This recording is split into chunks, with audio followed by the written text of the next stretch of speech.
بخشی میاں کا دروازہ اکثر بند رہتا تھا۔ کھڑکی اس وقت کھلتی جب انہیں پھلوں کے چھلکے پھینکنے ہوتے یا گلی میں کھیلتے بچوں کو ڈانٹنا ہوتا۔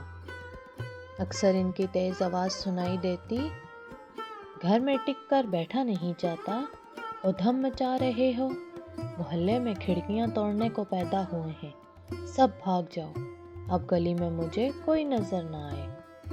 وہ کھڑکی سے سر نکال کر چلاتے تو بچے اپنے اپنے گھروں کے دروازوں کے پیچھے سے انہیں جاتا دیکھ کر ذرا دیر بعد پھر سے اکٹھا ہو جاتے، کھیل کود میں مگن ہو کر سب کچھ بھول جاتے۔ دوسروں کے بچوں کو تو کیا، انہوں نے کبھی اپنے بچوں کو بھی کھیل کود میں پڑھنے نہ دیا تھا۔ اگر کبھی وہ گھر سے باہر نکل بھی آتے اور بخشی میاں کو پتہ چل جاتا کہ وہیں سے پکڑ لاتے، پھر بچوں کے ساتھ ساتھ بیوی کو بھی سنا دیتے۔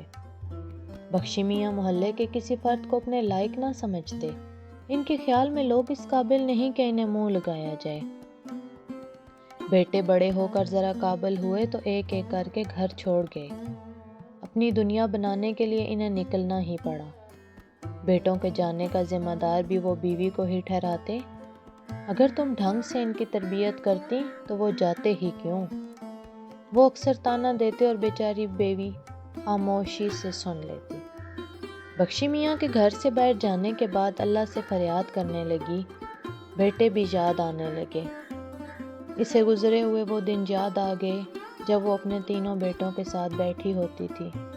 میری خواہش ہے کہ میں اتنی دولت کماؤں کہ آپ کے لیے ایک محل خرید سکوں، بلال نے سر اٹھا کر ماں سے کہا، اور میری خواہش ہے کہ میں ایک بڑا باغ خریدوں جس میں قسم قسم کے پھلدار درخت ہوں، پھول ہوں، سبزہ ہو، جھولے اور بہت کچھ۔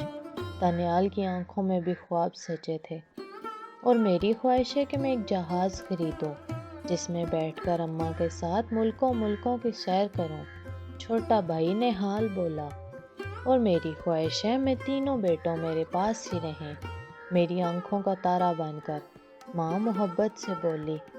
ہم سب بلال بھائی کے محل میں رہیں گے، دانیال بھائی کے باغ میں سیر کریں گے اور میرے جہاز میں گھومے پھریں گے، نہال چہک کر بولا تو سب ہنسنے لگے۔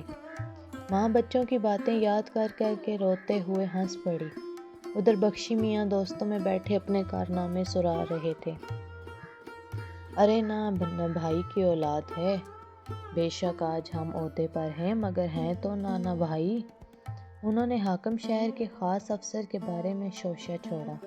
بخشی بھیا سوچ سمجھ کر بولا کرو، یہ کیا کہہ رہے ہو، دیواروں کے بھی کان ہوتے ہیں، ایک دوست بولا۔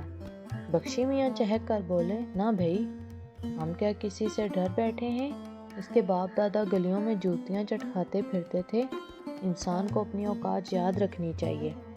وہ سوچ سمجھ کر بولنے والوں میں سے نہ تھے۔ نواز خان سے انہیں نہ جانے کیا پرخاش تھی کہ اس کے خلاف بولتے رہتے۔ خیر اس وقت تو بات آئی گئی ہو گئی، مگر وہ جو کہتے ہیں منہ سے نکلی کوٹھوں چڑھی، وہی معاملہ ہوا۔ ایک دن حاکم شہر کے چند کارندے آئے اور بخشی میاں کو لے گئے۔ نواز خان کو تواضع نے ان کی 14 طبق روشن کر دیے۔ کئی دن مہمان خانے میں رہ کر گھر آئے تو ان کی چلتی زبان رک گئی۔ بیوی کو بھی ان کی بد زبانی سے نجات مل گئی۔ سچ ہے، اونٹ پہاڑ کے سامنے آتا ہے تو اسے اپنے قد کا اندازہ ہوتا ہے۔ انہیں اپنی کڑوی زبان کے نقصان کا اندازہ ہوا تو ان کے مزاج میں تبدیلی آ گئی، بلکہ کایا ہی پلٹ گئی۔ بیٹوں کو پتہ چلا تو گھر لوٹ آئے۔ ابا کے مشورے سے تینوں بھائیوں نے مل کر ایک جگہ بڑا سا خوبصورت گھر لیا جس میں ایک خوبصورت سا باغ بھی تھا۔ ماں نے 3 خوبصورت اور خوبصورت شہزادیوں جیسی دولہنیں تلاش کر کے بیٹوں کی شادیاں کر دیں۔ یوں سب مل کر ہنسی خوشی رہنے لگے۔